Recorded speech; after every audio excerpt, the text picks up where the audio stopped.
manpower planning is basically ensuring that the organization has the required number of employees doing the job.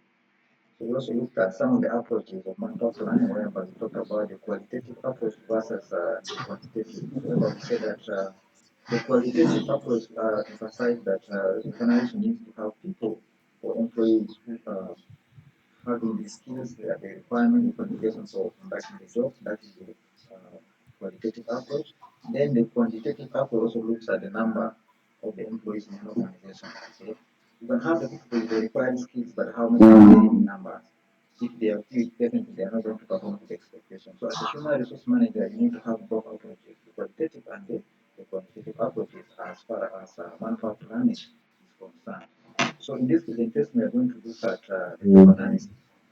Job analysis is actually one of the key tasks of human resource department in an organization.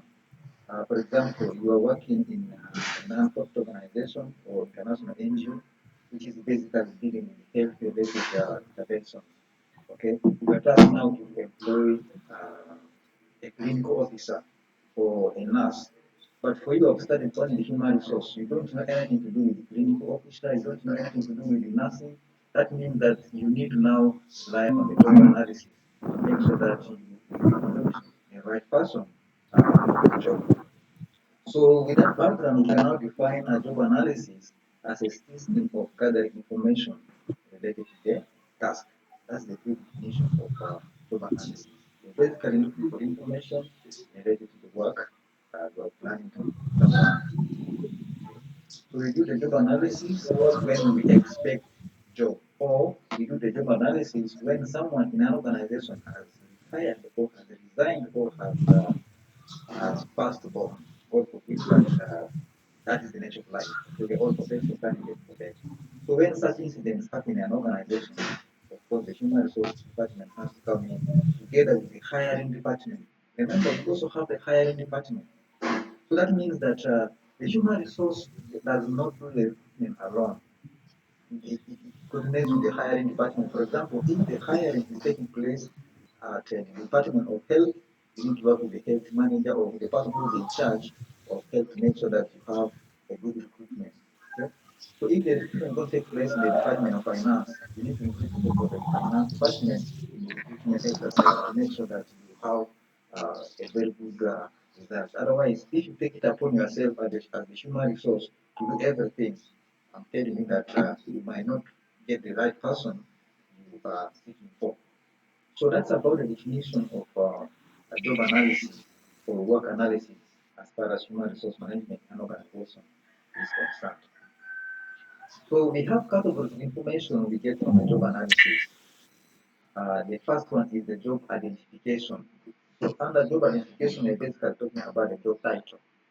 Okay. For example, in the Department of Procurement, you have the procurement manager, you have the procurement officer or the procurement assistant. So these are what you call the job identification and the title of the job. Okay? You work in the Department of Human Resource, you have the human resource manager, you have the human resource officer. Even some organizations also have the senior human resource officer. It depends on the size of that organization. Of course, if the organization is small, you don't need to have all these titles within one department. But if the organization is big, of course, you need to have all these titles in an organization. So you cannot have a suitable title without conducting the job analysis. Okay? So it's still under job identification, we're talking about the physical location of the job. Where is the person going to be based? Okay? Is it in the field? Is it in the headquarters? Or it is roving? So by roving, I mean that the person will be moving from one site to another. That's the roving officer. Okay? You cannot basically base in Juba or in the field. If there's a need in Rumbek, you're taking there. If there's a need in Juba, you're brought to Juba. If there's a need in Yambio, you're taken to Yambio. So your work is basically roving. So these are some of the things we looked at under job identification. And all this come into pass when you have a very good job analysis. If you do not have job analysis, you do not conduct job analysis, then you cannot have the suitable title for that job. Okay? Because you actually don't know the roles the person is going to be doing in an organization. I do not know where the person is going to be based. So that is the category of information number one we obtain from conducting job analysis. Then the next category of information is the job description. Okay. The job description is basically the daily activities or duties one is expected to do in an organization. So how do you develop a job description if you have not conducted the job analysis? Example I gave you about the recruiting a nurse. I've never studied anything to do with a nurse, but I'm tasked to recruit a nurse. So how am I going to develop the job description of a nurse? Okay? So that means that job analysis is very important. Okay? Very, very important. So another category of information is still under job description is now the job summary. Actually, the job description is the summary of what you are supposed to be doing in an organization. Okay? Even in your contract, in your employment contract, the job description is there. Okay? In your staff file, the job description is also there. So that is how job description can help us to develop a duty or activities to be done by the people in an organization and also a summary of the job. So all this is possible because of job analysis. Okay. Now the next category of information under job analysis is the job specification. Job specification is basically the minimum requirement for the job. Okay, it could be the academic requirement, it could be the experience, it could be even the age. Sometimes some organizations must rely on the age of the employee. So these are what you call the job specification. So when you are advertising for that position, you need to take care of, you need to be aware of the requirements. Otherwise, if you just advertise the job without putting the clear the requirement or the minimum requirement for the job, don't be surprised to see even if it's even dropouts also applying for the job because you have not indicated the minimum qualification for the job. So that's what we call job specification. So you only get that after conducting the job analysis. So these are the three categories of information we obtain from conducting job analysis. Okay. So having looked at these categories of information, now we are going to look at the benefit of conducting job analysis in an organization. The first one is actually the job posting. So you are going to post the job which reflects the needs of the organization because you have conducted job analysis with the help of the hiring department or hiring manager. Okay? If the recruitment is going to take place in the department of health, you need a nurse. The hiring manager is actually knowledgeable, more knowledgeable than the human resource in terms of the work of a nurse. So that means that your job posting is going to be accurate. It will reflect all the activities to be done by the nurse. That means that a potential candidate who is going to be applying for the job will find it very easy to apply because all the requirements, all the activities, what is expected of him is being captured in the advert. The next one is identification of the skills and abilities. Okay? Apart from the academic qualifications and then maybe the degree of experience you're looking for, certain skills and abilities are required to perform the job. Okay? Let us talk about accounting. You want to recruit an accountant, and you know that nowadays we have computerized accounting. Okay? It requires additional skills. It means that in your job description or in your job specification, you're going to say that skills in computerized accounting is an added advantage. So that's how you identify it, and that is only possible if you conducted job analysis. So you can see how important the job analysis is to human resource and then the organization at large. Okay? So as a manager, make sure that you always do the job analysis. Don't assume that you know the work of accounting, yet you're not an accountant. Don't assume that you can do the procurement work, yet you're not a procurement officer. Always do the job analysis. The next one is development of actual job description. We just talked about job description, which is the daily activities to be done by the employees. So if you have a job analysis, this means that you're going to develop a job description which is accurate.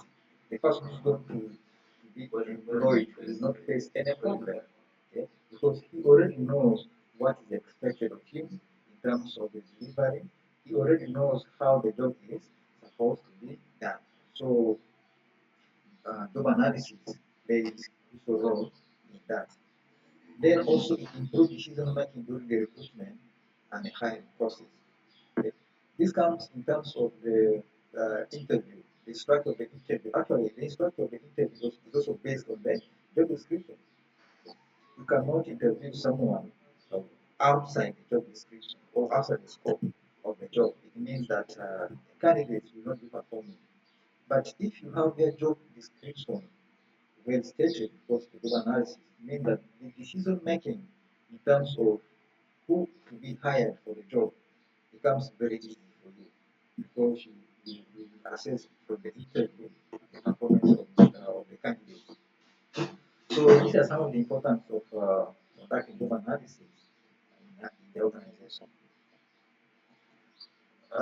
Now let us look at the stages of conducting job analysis. The first one is planning. Of course, these stages are chronologically arranged. Okay, you don't begin with the second stage as your number one stage. It doesn't work like that. You always need to begin with the first stage. Actually, planning is not only done at organizational level. Even at individual level, we also do plan. Okay? When it is the morning hours, you plan your day. From this time, you're supposed to go at work. From this time, you're supposed to go at home. If it's the weekend, you also plan how you're going to spend uh, your weekend. So the same applies at work. Okay? So, under planning stage, as far as job analysis is concerned, you have to identify the objective of conducting the job analysis. Why are you conducting the job analysis? Basically, one is maybe you want to recruit or you need to update. Remember, even job description can be updated. Okay? Maybe you're conducting job analysis because you want to update a job description of your employees. So that is the objective of you having the job analysis. So that is under planning. Okay? Then, still under planning, you need to obtain top management support. Top management support is very important. In the other module, we talked about support from the top management of the organization when we're looking at organizational leadership. Okay, everything you're doing in an organization depends on the support from the top management. If you do not have the support of the top management, you will not succeed in conducting job analysis. Okay, so these are all under planning stages. Now that you have planned, what next? The next thing is now the preparatory stage. Because you already know what you're supposed to be doing, you already identify the objective of you conducting the job analysis. Now the next thing you need to prepare yourself. So under preparatory stage, you need to identify the job to be analyzed. Okay? If it is the IT related job, you identify it. If it is finance related job, if the security, anything, any job, okay, you need to identify such job to be analyzed. That is the under preparatory. Then you need to review the existing job documentation. That is if the organization has clear documentation of the job in terms of the job description, then the requirement. You need to review them. This will prepare you to conduct the job analysis. It will also help you to identify the gaps in this information. For example, some organizations which are having resources, they go outside look for the job analyst to conduct the job analysis. And you don't bother the human resource department to conduct the job analysis. What they do is they hire external experts to conduct the job analysis. Of course, that one also depends on the size and the resources the organization is having. So that is under preparatory stage. Now, after the preparatory stage, the next thing is now you need to conduct the job analysis. This is the actual process of now conducting the job analysis. So under conducting the job analysis, you need to gather the analysis data. Okay, you start look at later on how you're going to conduct where you get the data from. Then you need to review and compile the data. So it means that you have to collect data from different sources. Don't rely on single source because a single source will not give you satisfactory information. So make sure that you gather information from different sources so that you can have a broader view of information concerning the job in question. So that is the under conducting stage. Then the next one is developing the job description and the specification. So here you have to draft the job description and the job specification. Then you need to review it with the manager. It's very important. But don't take it alone. Okay? Make sure that you involve your manager. For example, if you are the human resource officer, you have the human resource manager, you always review with your manager. Okay, so that he can do some little bit of amendment and also making demands on it before it's finally approved. Then you also need to identify recommendation. This recommendation can come from your direct manager, who is the human resource manager. It can also come from the hiring manager. The hiring manager is very, very important in the recruitment process, okay? Because he understands the scope of the work more than the human resource. So make sure that the draft of job description is shared with the hiring department so that the manager also goes through it to make amendments and few recommendations. So that is under development of job description and job specification stage. So what happens after developing the job description and job specification? Now you need to have the maintenance stage. That is the last stage of job description. So under the maintenance stage, you basically update the job description. Like I've told you from the beginning that this job description needs to be updated. It will be every year or every after 3 years, depending on the organizational policy. Okay, and the updating of job description is very important because we have the technologies are coming up. I just gave example of computerized accounting. Okay, we have softwares like the QuickBooks, etc. How do you use them? You might have an accountant who does not know how to use these softwares. That means that you have to train them on how the software works and then update their job description accordingly. Then also you need to periodically review all jobs. So it's very important to review the jobs. That's something most organizations are not actually doing.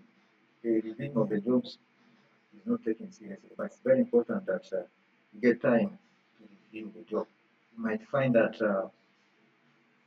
some employees will not be even having work to do if you don't review the job. They come to the office, but what they do is very small. That means that you need to expand their job description or see what to do, or maybe uh, promote them if there's a need, or even do what we call downsizing. That one also depends. Okay? So if you don't review the job all the time, it means that some of the tasks they're doing is outdated. Okay? And then you will not be moving forward, especially if you work in a private company, an organization which is profit oriented. Those ones are highly profit driven. They're highly profit driven. So some of the tasks they're doing need to be updated in terms of the quality of the products they are providing, the quality of the services, and also their skills of managing customer relationships, etc. So that's about the maintenance stage of job description. Remember always to update your job description and review all the jobs you have in an organization. Then we have the information or source of information. Where do you get the information from about the data, about the job you are analyzing? The first one is job incumbents. On top of the job incumbents, we are talking about the person who is doing the job right now.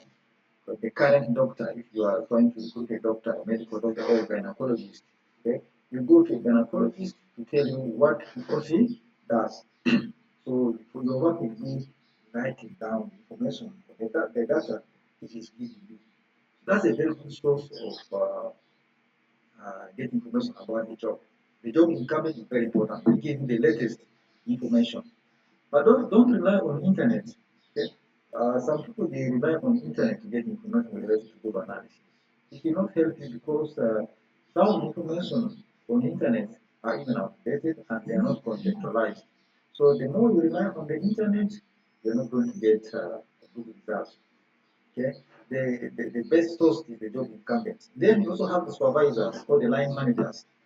The line managers, they know exactly what is expected of the employees in terms of the job you're trying to analyze. Okay?